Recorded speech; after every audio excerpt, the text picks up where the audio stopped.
সুপ্রিয় চাকরি প্রত্যাশী বন্ধুরা, আপনাদের সবাইকে স্বাগতম জানাচ্ছি। আজকে আমরা আলোচনা করব 46 বিসিএস এর লিখিত পরীক্ষা হয়ে গেল 31শে জুলাই, অর্থাৎ আজকেই, তার গণিত প্রশ্ন সমাধান নিয়ে। তো আমাদের চ্যানেল জব এক্সাম মেট ভিডিও, আমাদের চ্যানেলে তৃতীয় এবং চতুর্থ শ্রেণীর সরকারি চাকরি প্রস্তুতির অনলাইন কোর্স চালু রয়েছে। আপনারা চাইলে স্ক্রিনে দেখানো নম্বরে আমাদের সঙ্গে যোগাযোগ করতে পারেন।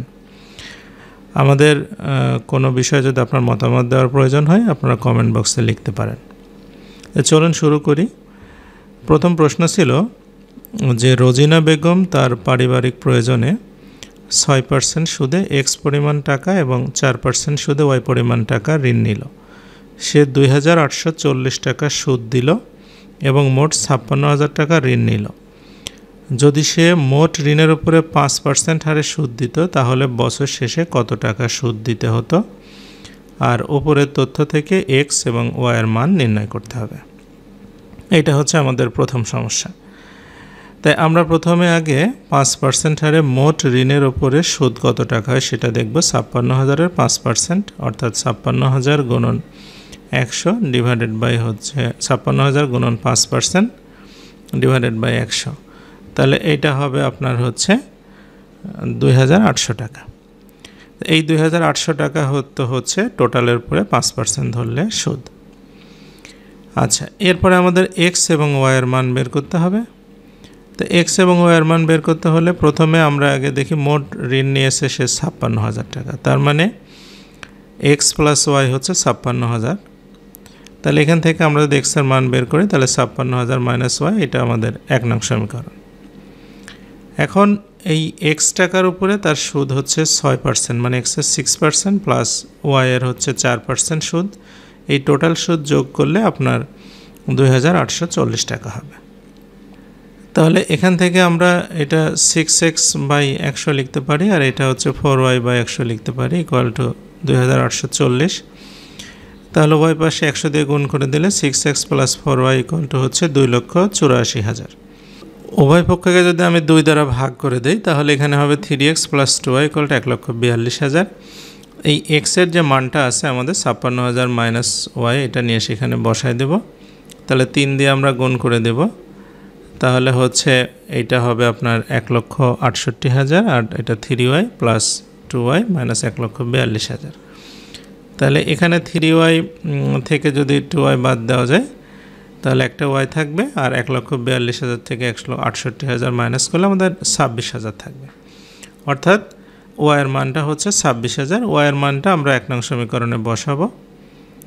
তাহলে এখানে হচ্ছে আপনার 56,000 থেকে 26,000 বাদ দিলে এটা হবে হচ্ছে 30,000 টাকা। তো এই হচ্ছে উত্তর, যে এক্সের মান হচ্ছে 30,000 আর ওয়াইয়ের মান হচ্ছে 26,000। আচ্ছা, 2 নম্বর প্রশ্নে বলছে এন ইউ অর্থাৎ ইউনিভার্সাল সেট, এটা 800, N A equal to 200, N B হচ্ছে 300 এবং N A intersection B equal to 150 হলে N A complement intersection B কমপ্লিমেন্টের মান কত? তা আমরা প্রথমে আগে এন এ ইউনিয়ন বি এর মানটা হচ্ছে বের করব। এন এ ইউনিয়ন বি এর মানটা হচ্ছে N A plus N B minus N A intersection B. তাহলে এন এর মান হচ্ছে 200, বি এর মান হচ্ছে 300, আর ইন্টারসেকশনের মানটা হচ্ছে 150। তাহলে এটা হবে 350। তো ডি মর্গানের সূত্র অনুসারে আমরা জানি যে হচ্ছে A union B complement equal to A complement B complement. তাহলে এখানে আমরা হচ্ছে প্রথমে আমরা এ ইউনিয়ন বি তো বের করেছি, তাহলে N A union B complement যদি আমরা বের করতে চাই, তাহলে হচ্ছে এন ইউ থেকে আমরা হচ্ছে এন এ ইউনিয়ন বিটা বাদ দিয়ে দেব।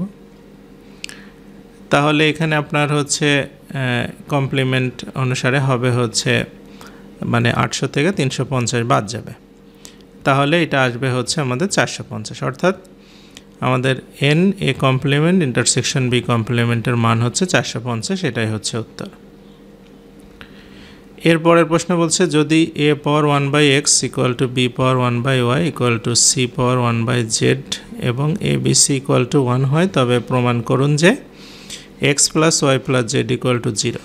তা আমরা প্রথমে আগে মনে করি A power A 1/x, B power 1/y, C power 1/z equal to কে।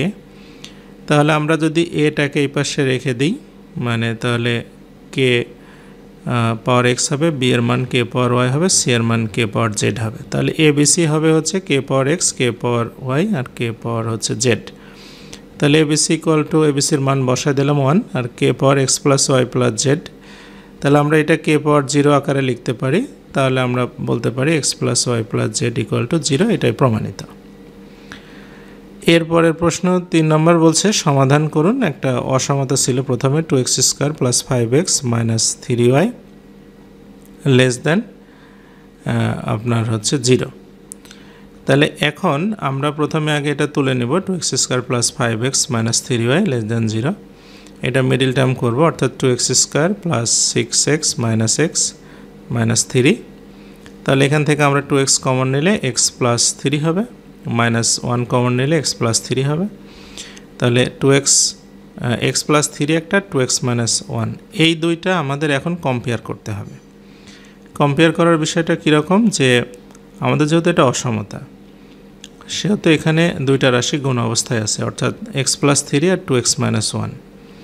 তো এখন আপনার এই x প্লাস 3 এবং 2x মাইনাস 1 যদি উভয়টাই মানে ধনাত্মক হয়, তাহলে উভয়টা গুণ করলে 0 থেকে বড় অথবা তার সমান হতে পারে। মানে 0 থেকে বড় হবে, সমান তো না। সমান হতে হলে আপনার একটা তো শূন্য হতে হবে।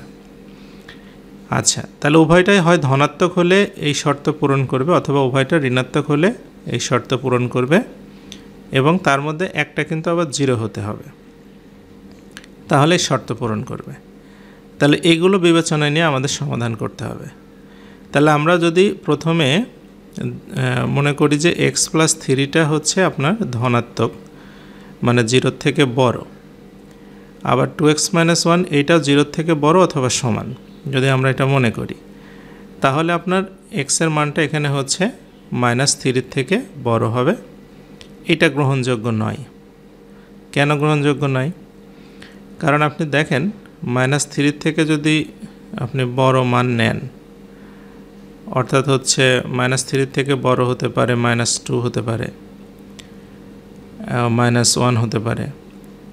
মাইনাস 3 বসালে 0 হবে, এটা সত্য, কিন্তু মাইনাস যদি আপনি 2 বসান, তাহলে প্রথমটা দেখেন হচ্ছে আপনার 1 হবে, আর পরেরটা হচ্ছে মাইনাস 5 হবে। তাহলে তখন কি হবে? এইটা মাইনাস হয়ে যাবে, মানে সমীকরণটা মাইনাস হয়ে যাবে, অর্থাৎ এইটা গ্রহণযোগ্য নয়। আবার আমরা যদি এক্সটা যদি হাফের থেকে বড় হয়, হ্যাঁ, হাফের থেকে বড় কী কী হতে পারে? 1 হতে পারে, আপনার হচ্ছে 2 হতে পারে, 3 হতে পারে, যাই হোক এর থেকে বড় যদি আমাদের হয়, তাহলে হাফের থেকে বড় ধরেন আমি যদি হচ্ছে 1 বসাই, বা যে কোনো একটা বসাই না কেন, এই রাশিটা পজিটিভ থাকবে, এবং হাফ বসালেও আপনার হচ্ছে 0 হবে। তো এই দুইটার ভিতরে আমরা দেখলাম যে হচ্ছে x এর মানটা 1/2 এর থেকে বড়, সেটা গ্রহণযোগ্য। আবার আমরা যদি আরেকভাবে চিন্তা করি যে x প্লাস 3টা 0 থেকে ছোট হলে এবং 2x মাইনাস 1টাও 0 থেকে ছোট হতে হবে, কারণ তাছাড়া এই কন্ডিশন পূরণ হবে না। তাহলে এখানে x এর মানটা হচ্ছে মাইনাস 3 থেকে বড় হবে, আর এখানে x এর মানটা হাফের থেকে ছোট হবে। x এর মানটা মাইনাস 3 থেকে ছোট হবে, হাফের মানটাও মাইনাস 3 হাফের থেকে ছোট হবে x এর মানটা। এখন দেখেন মাইনাস 3 থেকে ছোট মান যদি আমরা বসাই, ধরেন মাইনাস 4 বসালাম, মাইনাস 4 বসালে কি হবে? ওখানে প্লাস হবে, আবার এইটাও হচ্ছে আপনার মানে ওইটা মাইনাস হবে, আবার এটাও প্লাস হয়ে এই শর্ত মিলে যাবে। কিন্তু হাফের থেকে ছোট যদি আপনি বসান, হাফ বসালে হবে, কিন্তু হাফের থেকে ছোট মাইনাস 3 আগ পর্যন্ত যে কোনো সংখ্যা বসালেই গ্রহণযোগ্য হবে না। তো এই জন্য আমরা সমাধানটা লিখব যে মাইনাস ইনফিনিটি থেকে মাইনাস 3 পর্যন্ত নিতে পারবো, আর এইদিকে হাফ থেকে শুরু করে প্লাস ইনফিনিটি পর্যন্ত নিতে পারবো। এইগুলোর মধ্যে আমাদের ইউনিয়ন সেট, অর্থাৎ সমস্ত যে কমন মানগুলো থাকবে, সেই মানগুলোই এই অসমতার সমাধান হবে। তো এইটাই হচ্ছে উত্তর। আচ্ছা, এরপরে আসি, বলছে x power y equal to y power x equal to এবং এক্স ইকুয়াল টু 2y, এটা সমাধান করতে হবে। তাহলে আমরা প্রথমে আগে x power y equal to y power x equal to 1 নং সমীকরণ দেই, আর এক্স ইকুয়াল টু 2 এটা 2 নং সমীকরণ দেই। এখন তাহলে 1 নং সমীকরণ থেকে আমরা হচ্ছে যদি মান বসাই মানে এক্স পাওয়ার ওয়াই আর ওয়াই পাওয়ার এক্স, এখানে আমরা এক্সের মানটা বসাই দিই, তাহলে 2y আর তারপরে y হবে আর y পাওয়ার 2y। তাহলে এখানে 2 এর উপরেও পাওয়ার y, y এর উপরেও y, আর এখানে y এর উপরে হচ্ছে y আর y এর উপরে y, দুইটা আছে যেহেতু, তাহলে y পাওয়ার y উভয় পাশ থেকে আমরা ক্যান্সেল করে দেব। তাহলে 2 পাওয়ার y সমান y পাওয়ার y হবে, তাহলে হচ্ছে y এর মানটা হবে 2। y এর মানটা আমরা যদি 2 নং সমীকরণে বসাই ফেলি তাহলে x এর মানটা হবে 2 দোকানে 4। তো এই x এর মানটা 4 আর y এর মানটা হচ্ছে আপনার 2, এইটাই হচ্ছে আমাদের সমাধানের মানে সমীকরণের সমাধান। এরপরে 4 নম্বর থেকে শুরু করি। বলছে p = 3x² - 16x - 12, q = 3x² + 5x + 2 এবং r = 3x² - x - 2, এই তিনটা বীজগণিতীয় রাশি। এই তিনটা রাশির আপনার হচ্ছে লসাগু বের করতে হবে। আর আবার বলছে যে মানে আমরা লসাগুটা আগে করি, আর একটা আছে খ নম্বর আছে। তাই লসাগু করলে প্রথম রাশি হচ্ছে p = 3x² - 16x - 12, তো এটা আমরা মিডিল টার্ম করে ফেলবো, অর্থাৎ 3x² - 18x + 2x - 12। তাহলে এখান থেকে আমরা যদি 3x কমন নিই x - 6 + 2 কমন নিলে x - 6, অর্থাৎ আমরা বলতে পারি x - 6 একটা, 3x + 2 একটা, এই দুইটা হচ্ছে উৎপাদক। আচ্ছা, এবার দ্বিতীয় রাশিতে আসি। দ্বিতীয় রাশিতে বলছে q = 3x² + 5x + 2, তাহলে এখানে মিডিল টার্ম করব 3x² + 3x + 2x + 2, তাহলে 3x কমন নিলে x + 1, 2 কমন নিলে x + 1, অর্থাৎ x + 1 আর 3x + 2 এই হচ্ছে দুইটা উৎপাদক। তৃতীয় রাশি বলছে r = 3x² - x - 2, তাহলে এটা 3x² - 3x + 2x - 2 উৎপাদক করব। তাহলে 3x নিলাম, x - 1 + 2 নিলে x - 1, তাহলে এখানে আমাদের একটা হবে হচ্ছে x - 1, একটা হবে 3x + 2। তো এই লসাগুর ক্ষেত্রে আমরা প্রথমে আগে যেগুলো কমন আছে সেগুলো দেখার চেষ্টা করব, যেগুলো কমন নাই সেগুলো নিতে হবে, অর্থাৎ x - 6 হবে, x - 1 হবে, x + 1 হবে, 3x + 2 দুইটার মধ্যেই কমন আছে। তাহলে আমরা এখানে x - 1 আর x + 1 = x² - 1 লিখতে পারি, আর x - 6 আর 3x + 2 এটাই হচ্ছে লসাগু। এরপরের প্রশ্ন ছিল যে যদি q = 0 হয় তবে হচ্ছে 9x² + 4/x² এর মান কত হবে। তো q এর যে মানটা দেওয়া ছিল ওখানে, মানে q = 3x² + 5x + 2, এইটা = 0 হবে, অর্থাৎ 3x² + 5x + 2 = 0। তাহলে এখান থেকে আমরা বলতে পারি 3x² + 2 = -5x, উভয় পাশে x দিয়ে যদি আমরা ভাগ করে দিই তাহলে 3x + 2/x = -5। এবার আমরা উভয় পাশে বর্গ করে ফেলব, অর্থাৎ 3x + 2/x² = 5 × 5 = 25 হবে এখানে। তাহলে এটা যদি আমরা হচ্ছে a + b² এর সূত্র লিখি, তাহলে 9x² + 4/x² + 2 × 3x 2/x = 25। তো x ক্যান্সেল হয়ে গেল, 2 দোকানে 4, 3 4 12 হবে এখানে। তাহলে এই 12কে আমি যদি হচ্ছে ওই পাশে নিয়ে যাই তাহলে 25 থেকে যদি আমরা 12 বাদ দিয়ে দেই তাহলে আমাদের 13 হবে হচ্ছে উত্তর। এরপরে আমরা চলে যাই হচ্ছে 5 নম্বরে। বলছে একটি ভগ্নাংশের লবের সাথে 7 যোগ করলে ভগ্নাংশটি হয় 2, আবার ভগ্নাংশটির হর থেকে 2 বিয়োগ করলে ভগ্নাংশটি হবে হচ্ছে 1, তাহলে ভগ্নাংশটি কত? আচ্ছা, তাহলে এখন হচ্ছে আপনার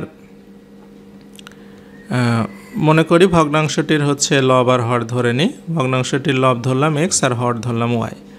এখন দ্বিতীয় শর্ত ওনারা বলছে যে আমরা যদি ভগ্নাংশটির হর থেকে 2 বিয়োগ করি তাহলে ভগ্নাংশটি হবে 1। ভগ্নাংশ 1 হওয়া মানে লব আর হর সমান হওয়া, অর্থাৎ হচ্ছে আমরা বলতে পারি যে y - 2 = x। আচ্ছা, আর প্রথম শর্তে কি বললো? প্রথম শর্তে বললো যে আমরা যদি লবের সাথে 7 যোগ করি আর ভগ্নাংশটা ওইভাবে রাখি তাহলে হচ্ছে মান হবে 2। তাহলে এখানে যদি আমরা হচ্ছে x এর মানটা বসাই দিই, y - 2 + 7 হবে, আর এটা হচ্ছে তাহলে আমরা y + 5 = 2y, মানে y এর মানটা হচ্ছে 5, মানে আমাদের হর হচ্ছে 5। এই হরটা আমরা যদি 1 নং সমীকরণে আবার বসাই তাহলে হচ্ছে আমাদের x এর মানটা হবে তাহলে 3, তার মানে হচ্ছে আমাদের ভগ্নাংশটা উপরে 3 নিচে হচ্ছে 5। তাহলে দেখেন 3 এর সাথে 7 যোগ করে 5 দিয়ে ভাগ করলে 2 হবে, আবার যদি আপনার নিচের থেকে 2 বাদ দিয়ে দেন তাহলে 3 দিয়ে ভাগ করলে 1 হবে, তার মানে উত্তর এটা ঠিক আছে। এরপরে আমরা পরের প্রশ্নে যাই। বলছে যে একটি পরীক্ষায় কিছু সংখ্যক পরীক্ষার্থীর গণিতে প্রাপ্ত মোট নম্বর 1950। একই পরীক্ষায় অন্য একজন পরীক্ষার্থীর গণিতে প্রাপ্ত নম্বর 34 যোগ করায় প্রাপ্ত নম্বরের গড় 1 কমে গেল। আচ্ছা, দুই ক্ষেত্রে নম্বরের গড় নির্ণয় করুন। তাই আমরা প্রথমে আগে এখানে আসলে আমাদের কয়জন ছাত্র সেটা দেখতে হবে। মানে শিক্ষার্থীর সংখ্যা, মানে নতুন জন আসার আগে শিক্ষার্থী ছিল, আমরা ধরে নিলাম x জন। তাহলে তখন গড় কত হবে? 1950কে আমরা x দিয়ে ভাগ করলে গড় পাবো। আর এখন 1950-এর সাথে আরও 34 যোগ হবে, আর ছাত্রও একজন বাড়বে, অর্থাৎ x+1 হবে। এই দুইটা গড়ের পার্থক্য হবে 1, মানে 1 কমে গেল, মানে ব্যবধান হচ্ছে 1। তাহলে এখানে আমরা বলতে পারি 1950/1 x আর 1984/x+1 = 1। তাহলে এখানে আমরা লসাগু করে ফেলবো। লসাগু করলে আপনার x আর x+1 লসাগু হবে, তাহলে এটা 1950x + 1950 - 1984x হবে। এখন আপনার এখান থেকে আমরা যদি এটা আর গুণ করে দেই, তাহলে আমাদের আসবে হচ্ছে x² + x = 1950 - 34x। এগুলো সব এক পাশে করে নেব। x² + 35x - 1950 হবে। এটা মিডল টার্ম করব, x² + 65x - 30x - 1950। x common নিলে x + 65 - 30 কমন নিলে x মানে 65 হবে, অর্থাৎ x + 65 একটা, x + 30 একটা হচ্ছে উৎপাদক। তাহলে x এর মানটা 30, এটা গ্রহণযোগ্য, আর -65 তো ছাত্র গ্রহণযোগ্য না। তার মানে আমাদের শিক্ষার্থী হচ্ছে 30 জন। তাহলে শিক্ষার্থী 30 জন হলে 1950 যে নম্বর ছিল, তাহলে গড় হবে কত? 1950কে আমরা 30 দিয়ে ভাগ করব, 65। এবার আবার মানে আপনার নতুন জন আসার পরের গড় হবে 1984 হলো, সেখানে 31 দিয়ে ভাগ হবে, অর্থাৎ 64। তার মানে 1 কমে গেল। তো এই দুইটাই হচ্ছে উত্তর, যে আগে মানে শিক্ষার্থী আসার আগের গড় 64 আর পরের গড় হচ্ছে আপনার 65। পরের গড় 64, আগের গড় হচ্ছে 65। আচ্ছা, এরপরে আমরা 7 নম্বর প্রশ্নে আসি। বলছে একটা নির্দিষ্ট স্থান থেকে দুইটি রাস্তা পরস্পর 135 ডিগ্রি কোণ করে দুই দিকে চলে গেছে। দুইজন লোক ওই নির্দিষ্ট স্থান থেকে যথাক্রমে 10 কিলোমিটার প্রতি ঘন্টা ও 8 কিলোমিটার প্রতি ঘন্টা বেগে বিপরীত দিকে রওনা দিল। তাহলে 5 ঘন্টা পর তাদের মধ্যে দূরত্ব কত হবে? আচ্ছা, আমরা এখানে মনে করি যে বি বিন্দু থেকে রাস্তা দুইটা মানে আপনার পরস্পরের দিকে 135 ডিগ্রি কোণে বেঁকে গেছে। আচ্ছা, এখন বি বিন্দু থেকে একজন হচ্ছে প্রথম ব্যক্তি, যে সে 10 কিলোমিটার বেগে 5 ঘন্টায় 5×10 = 50 কিলোমিটার দূরে গিয়ে সে হচ্ছে এ বিন্দুতে পৌঁছালো। আর দ্বিতীয় যে ব্যক্তি, সে কী করলো? 8 কিলোমিটার ঘন্টা প্রতি গিয়ে 5 ঘন্টায় 5×8 = 40 কিলোমিটার দূরে গিয়ে সে হচ্ছে সি বিন্দুতে পৌঁছালো। আচ্ছা, এখন আমরা এখান থেকে তাহলে বুঝতে পারছি যে হচ্ছে আমাদের এদের মধ্যে সরাসরি দূরত্ব হবে এসি। হ্যাঁ, তো এখন এখান থেকে আমরা যদি এ বির মানটা বোঝা যাচ্ছে যে হচ্ছে আপনার 50 কিলোমিটার, বিসির মানটা হচ্ছে 40 কিলোমিটার, তাহলে কোণ এ বিসি হচ্ছে 135। আমরা এখন হচ্ছে এ থেকে এই ডিবিসির উপর একটা আপনার বর্ধিত করে নিয়ে তার উপর একটা হচ্ছে লম্ব টানবো এডি। এখন লম্ব টানলে আমাদের দেখা যাচ্ছে কোণটা মানে এ বি ডি যে কোণটা হবে, এই কোণটা হবে 180 থেকে 135 বাদ দিলে আপনার 45 ডিগ্রি। এখন আমরা যদি সাইন কোণ এ বি ডি নেই, তাহলে লম্ব বাই অতিভুজ অর্থাৎ AD/AB হবে। তাহলে সাইন কোণ 45 ডিগ্রি। এডি মান হচ্ছে আপনার দেওয়া নাই, আর এ বির মান হচ্ছে 50। সাইন 45 ডিগ্রি মান 1/√2, আর এটা হচ্ছে AD/50, অর্থাৎ এডির মানটা হচ্ছে 50/√2। তাহলে 50কে আমরা ভাঙবো 25 × 2/√2, তাহলে এডির মানটা হচ্ছে 25√2। বিডির মানও 25√2 হবে, কারণ যেহেতু 45 ডিগ্রি কোণ আছে। তাহলে লম্ব আর ভূমি সমান সমান। এখন আমাদের এখান থেকে আমাদের যে কাজটা করতে হবে, যে এসির মান বের করতে হবে। তাহলে এডিসি সমকোণী ত্রিভুজ নেব পিথাগোরাসের উপপাদ্য অনুসারে। AC² হচ্ছে CD² প্লাস হচ্ছে AD²। তাহলে AC² সিডির মান হচ্ছে আপনার 40 ওদিকে আছে, আর এদিকে 25√2, আর এডির মান তো 25√2। তাহলে এখান থেকে AC হবে হচ্ছে এটা 5678.42, আর এটা 1250। এই দুইটা যোগ করব, যোগ করে আপনার হচ্ছে রুট করে দেবো, তাহলে এসির মান 83.23 হবে, অর্থাৎ তাদের মধ্যে সরাসরি দূরত্ব হচ্ছে 83.23 কিলোমিটার। আচ্ছা, এরপরের প্রশ্নে চলে যায় 8 নম্বর। বলছে যে কারেজ শব্দটির সবগুলো বর্ণ নিয়ে কতগুলো বিন্যাস সংখ্যা নির্ণয় করা যায় যেন প্রত্যেক বিন্যাসের প্রথমে একটি স্বরবর্ণ থাকে। তো এখানে দেখেন আমাদের কারেজ শব্দে স্বরবর্ণ আছে হচ্ছে আপনার মোট 7টার মধ্যে আপনার 4টা আছে হচ্ছে স্বরবর্ণ। তো এটা সহজ উপায় হচ্ছে ধরেন একটা করে স্বরবর্ণ আমরা সামনে বসাবো, বাকি 6টাকে রিঅ্যারেঞ্জ করব। তাহলে প্রথমে ধরেন আমি যদি এ রাখি তাহলে বাকি 6টা রিঅ্যারেঞ্জ করলে 6 ফ্যাক্টোরিয়াল হবে, তাহলে 720টা হবে।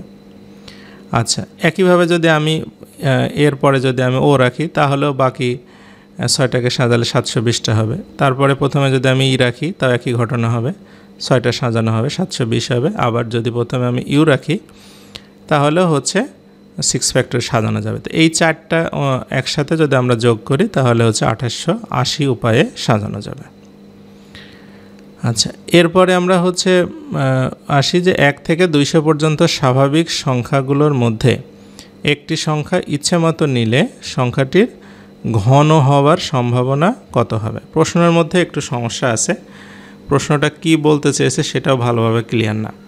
মানে সংখ্যাটির ঘন হবে মানে ঘন মানে কিউব করা যাবে কি না। তো কিউব তো সব সংখ্যারই করা যায়। আপনার 1 থেকে যদি আপনি 100 পর্যন্ত প্রত্যেকটা সংখ্যার উপরে কিউব দিতে পারবেন।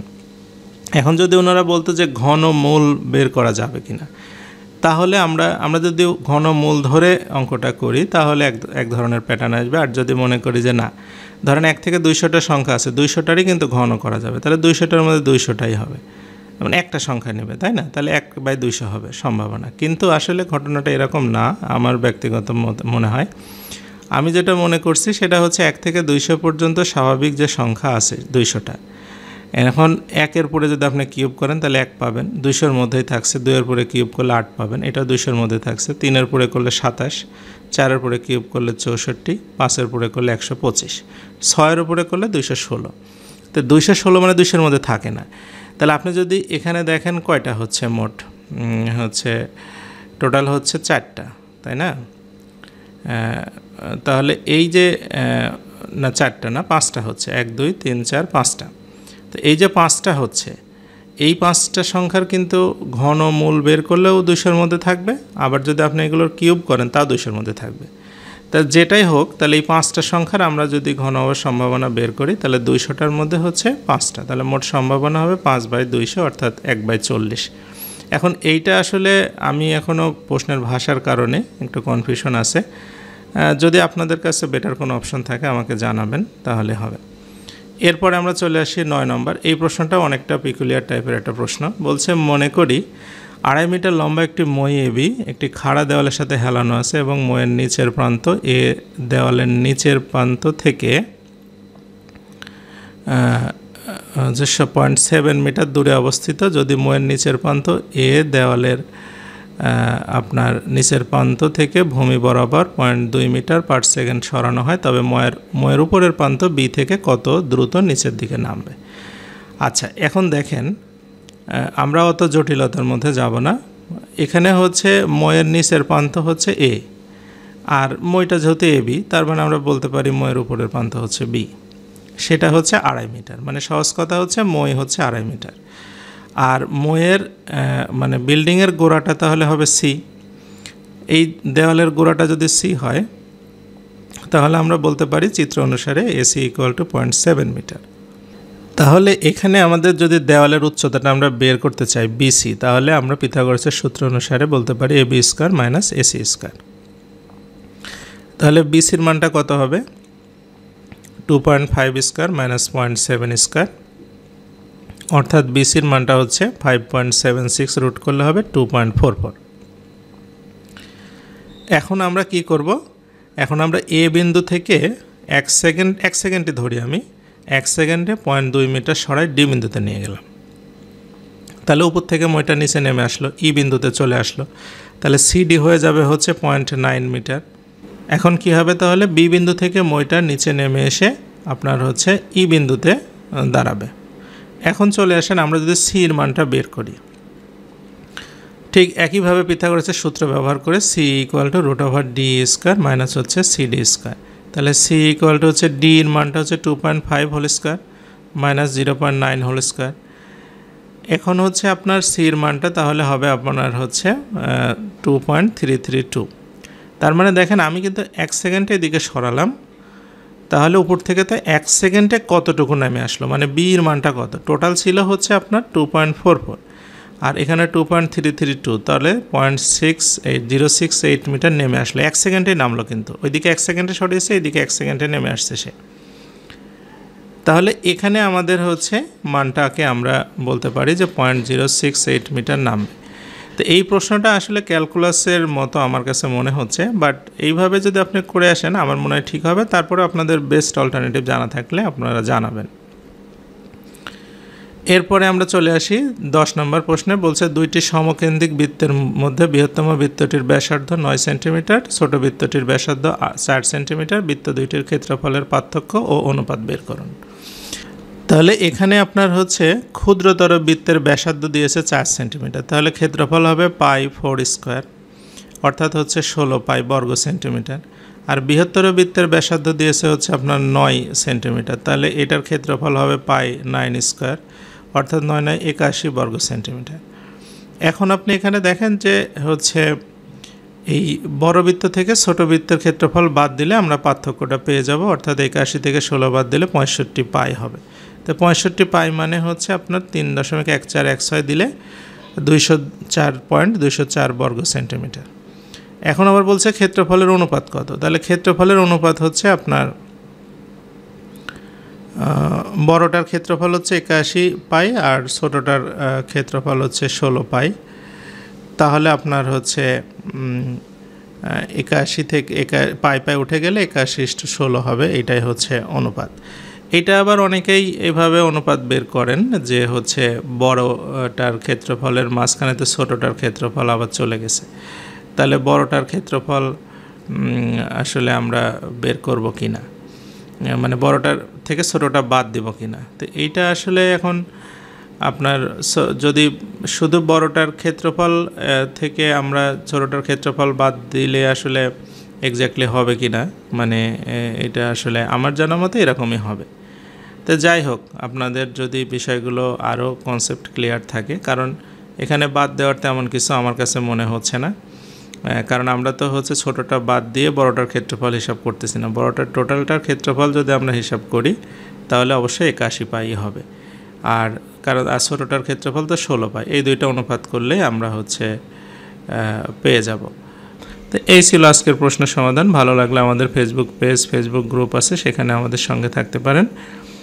এতক্ষণ সাথে থাকার জন্য আপনাদের সবাইকে অসংখ্য ধন্যবাদ।